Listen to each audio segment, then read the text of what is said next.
Merci.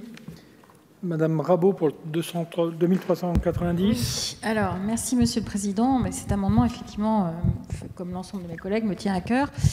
Parce que la ligne Paris-Orléans-Limoges-Toulouse, donc, qui s'appelle POLT, fait l'objet ici à l'Assemblée nationale de plusieurs colloques, notamment qui ont été lancés dès 2013. Nous avions fait un colloque avec tous les parlementaires de la ligne, donc en partant de Paris jusqu'à Toulouse. Ça, c'était en 2013, ce qui a permis d'engager avec le gouvernement, avec l'État, avec la SNCF, un suivi des investissements qui avaient été faits sous le précédent quinquennat, notamment les 500 millions d'euros. Et cette ligne est l'une des 3 radiales qui restent sur les trains d'équilibre de territoire, qui est extrêmement importante, qui avec la ligne Paris-Briançon garde son train de nuit. Donc ça fait une double importance à laquelle nous tenons. Et c'est pour cette raison que nous sommes... Moi, je suis un peu étonnée qu'elle ne figure pas du tout dans la liste des projets au rapport annexé. Sauf si on a mal... alors peut-être qu'on a mal vu. Non, mais peut-être qu'on a mal vu. Et donc, du coup... aussi avec l'association Urgence POLT qui a été créée avant 2013 mais qui a permis qu'on garde un suivi précis des investissements, on maintienne cette ligne POLT Paris-Orléans-Limoges-Toulouse dans le rapport annexé. Donc je rejoins effectivement les amendements qui ont été proposés précédemment. Merci. Alors, amendement 2492, Monsieur Vulfranc. Oui. Je ne suis pas trop long puisque je relais effectivement un collectif d'élus comme mes collègues par rapport à une demande d'effort. Madame la ministre, un premier effort, vous en avez déjà fait. Visiblement, je découvre le dossier depuis peu pour cette ligne POLT. Mais me dit-on, pour passer de 200 km/h à 220 km/h, il conviendrait que les voitures, les rames, enfin l'ensemble du matériel roulant, eh bien, qui est prévu, dispose d'un effort financier de la part de l'État. C'est bien ça, Valérie? Donc, c'est bien volontiers, ce soir, à 7 h, que je joins ma voix à mes collègues pour souhaiter non seulement l'inscription de ce projet, mais tout autant cet effort financier afin qu'il aboutisse conformément aux souhaits des élus unanimes. Merci. La parole, Madame la rapporteure, vous avez la parole sur ces amendements identiques.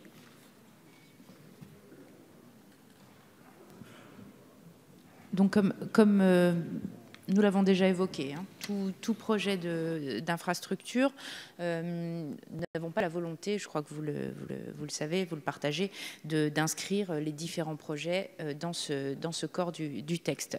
Par contre, l'axe Paris-Orléans-Limoges-Toulouse, dit POLT, est bien indiqué dans l'exposé des motifs où l'on développe très précisément ce qui est prévu donc, dans le scénario du Conseil d'orientation des infrastructures, dans le scénario 2, à savoir plus d'1 milliard d'euros de travaux de régénération programmés ainsi que des travaux de modernisation.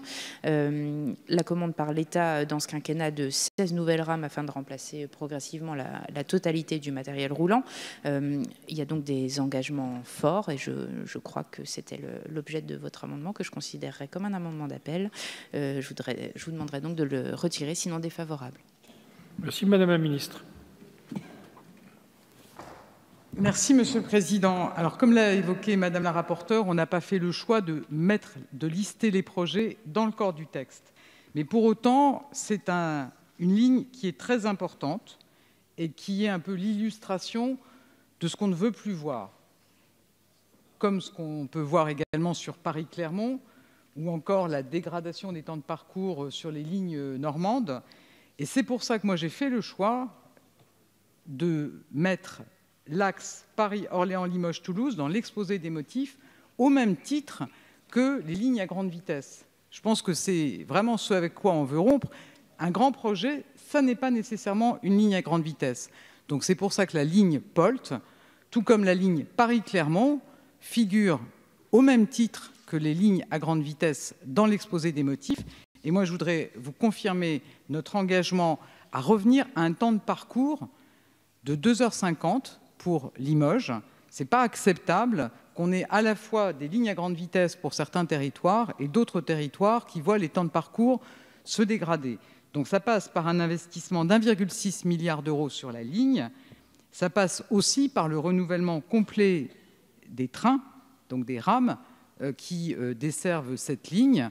Et le marché pour ce renouvellement sera signé avant la fin de l'année. Donc moi, je suis déterminée à ce qu'on retrouve des dessertes de qualité et pas nécessairement par des lignes à grande vitesse. Et on doit faire la démonstration qu'on peut avoir une offre attractive sur une ligne classique. Et la ligne Paris-Orléans-Limoges-Toulouse me tient particulièrement à cœur, de même que les lignes normandes ou la ligne Paris-Clermont. Donc je propose le retrait de cet amendement qui est satisfait. Merci Madame Rabault. Oui, moi j'entends ce que dit Madame la Ministre et je la remercie. Et j'entends le choix que vous avez fait de ne pas lister en disant on s'appuie sur le scénario numéro 2 du rapport et effectivement la ligne POLT y figure. Néanmoins, nous, représentation nationale, on a besoin d'avoir des garanties parce que j'entends bien ce que vous dites et je vous crois vraiment sincère sur ce sujet, mais on sait très bien que les gouvernements peuvent bouger aussi et que les engagements qui sont pris à un instant T, et surtout sur des engagements de cette hauteur-là, peuvent être détricotés à d'autres moments. Cette ligne, elle a été... je rappelle que c'est aussi le passage par Brétigny.